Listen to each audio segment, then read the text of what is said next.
अस्मद्गुरुभ्यो नमः। लक्ष्मीनाथसमारम्भं नाथयामुनमध्यमाम् अस्मदाचार्यपर्यन्तं वन्दे गुरुपरम्परं।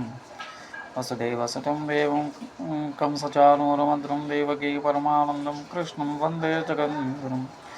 कर्कटे पूर्वफाल्गुन्यं तुलसीकालनोद्भवं पाण्डे विश्वामं गोदां वन्दे శ్రీరంగనాయకం।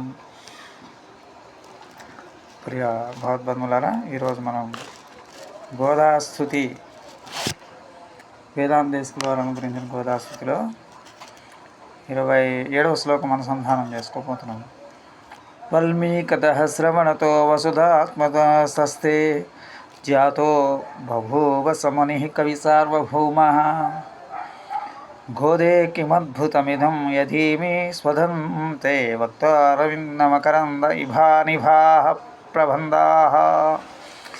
గోదే గోదాదేవి వసుధ ఆత్మన భూదేవి అవతారమైన తే నీ యొక్క శ్రవణత చెవు నుండి జాత పుట్టిన సహ ముని ఆ వాల్మీకి ముని కవి సార్వభౌమ కవి చక్రవర్తి అయిన బభూవ అయినాడు.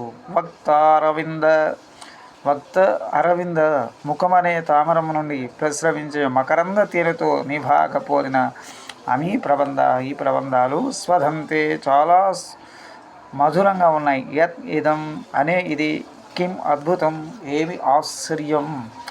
గోదాదేవి భూమిలో ఉండే మట్టి పుట్ట భూదేవి చెవి అని వేదం పలికింది. నీవు భూదేవి యొక్క అంశభూతురాలు కనుక పుట్ట నీకు చెవి. ఆ పుట్ట నుండి పుట్టినవాడు వాల్మీకి మహర్షి. అతడు కవి చక్రవర్తిగా స్తుతింపబడుతున్నాడు. నీ చెవి అనే పుట్ట నుండి పుట్టిన వాల్మీకి అద్భుతమైన శ్రీ సూక్తిగా పొగడబడే శ్రీమద్ రామాయణాన్ని పాడి కవుల్లో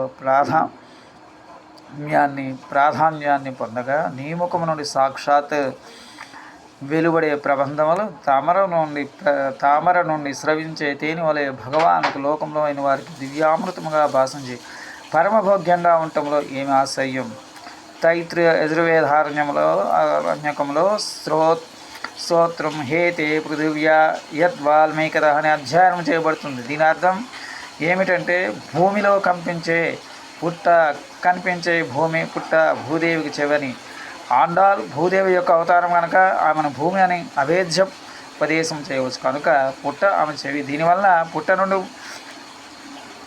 పుట్టిన వాల్మీకి మునివరుడు గోదాదేవి కర్ణము నుండి పుట్టినవాడని చెప్పడానికి ఉపపత్తి ఉన్నది. కనుక వేదాంతేశకులు వారు ఈ విధంగా అంటున్నారు. గోదాదేవి ఈ విధంగా నీ కర్ణము నుండి ఆవిర్భవించిన ఒకడు కవి సార్వభౌమ లోకంలో అంతటా ప్రసిద్ధి పొందడం ఆ మునివరుని ప్రబంధమైన శ్రీరామాయణం మధురమైందని ప్రసిద్ధి పొందడం కాదని అనడానికి లేదని